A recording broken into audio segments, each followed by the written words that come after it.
Hi friends, welcome to Zeenath's World. இன்னைக்கு நம்ம பண்ண போற ரெசிபி ரெஸ்டாரன்ட் ஸ்டைல் பூரி உருளைக்கிழங்கு.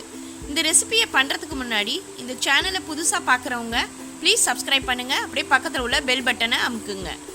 இப்போ நான் 1 கிலோ உருளைக்கிழங்க குக்கர்ல போட்டு நல்லா வேக வச்சிருக்கேன். இப்போ இதை நல்லா ஆறனோன்னு நம்ம இதோட தோலை உரிச்சிட்டு நல்லா நம்ம ஸ்மாஷ் பண்ணி வச்சிடலாம்.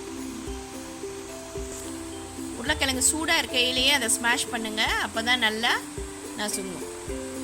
இப்போ நம்ம இதை ஸ்மாஷ் பண்ணி ரெடியாக வச்சிடலாம்.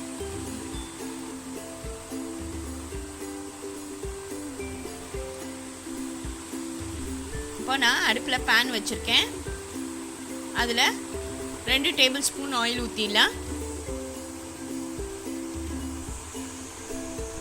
ஆயில் நல்லா காயட்டும்.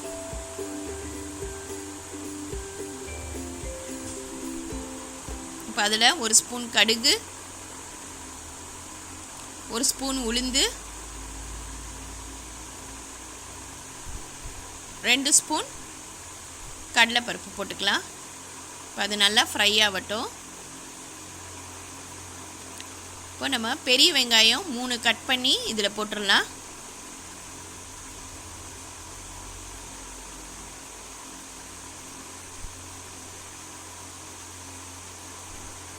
இப்போ நல்லா அதை வதக்குங்க. உப்பு தேவையான அளவு போட்டுருவோம். கருவேப்பிலை 1 கொத்து போட்டுக்கோங்க. பச்சை மிளகா ஒரு 3-4 போட்டுக்கோங்க. ஏன்னா நம்ம மிளகாத்தூள் போடுறது கிடையாது. காரத்துக்கு நம்ம இந்த பச்சை மிளகா தான் போட போகிறோம். சின்ன சின்னதாக கட் பண்ணி போட்டுக்கோங்க. எல்லாம் சேர்த்து நல்லா ஃப்ரை பண்ணலாம்.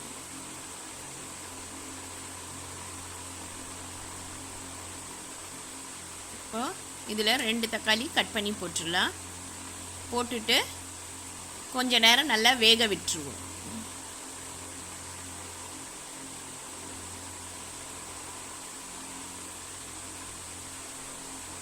இப்போ நல்லா வெந்துருச்சு.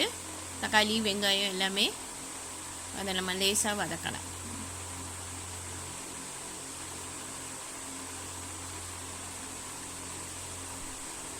இப்போ நம்ம 1 ஸ்பூன் மஞ்சத்தூள் மட்டும் போட்டுடலாம். இதில்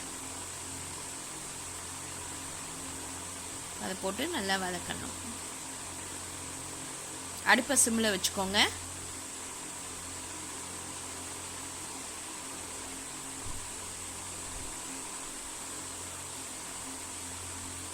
இப்போ நம்ம ஸ்மாஷ் பண்ணி வச்சுருக்கிற உருளைக்கிழங்க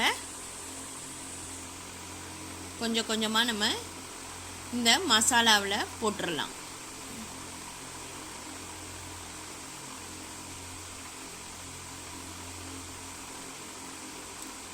மசாலா உருளைக்கிழங்கு எல்லாம் நல்லா ஒன்று சேர நல்லா நம்ம கிளறி விட்டுடலாம்.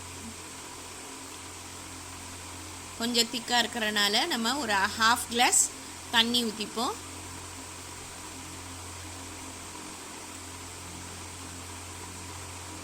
தண்ணி ஊற்றிட்டு ஒரு நம்ம 5 நிமிஷம் அடுப்பில் வச்சா போதும், இறக்கிடலாம்.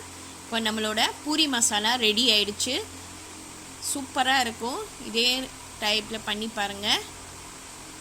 இப்போ நம்ம அது மேலே ஒரு கொத்தமல்லியை தூவி விட்டுடலாம். இப்போ நம்மளோட பூரி மசாலா ரெடி ஆயிடுச்சு. இது ரொம்ப ஈஸி. இன்றைக்கி இதை ட்ரை பண்ணி பாருங்கள். லைக் பண்ணுங்கள், ஷேர் பண்ணுங்கள், ப்ளீஸ் சப்ஸ்கிரைப் பண்ணுங்கள். உங்கள் கமெண்ட் எனக்கு அனுப்புங்க. தேங்க்யூ.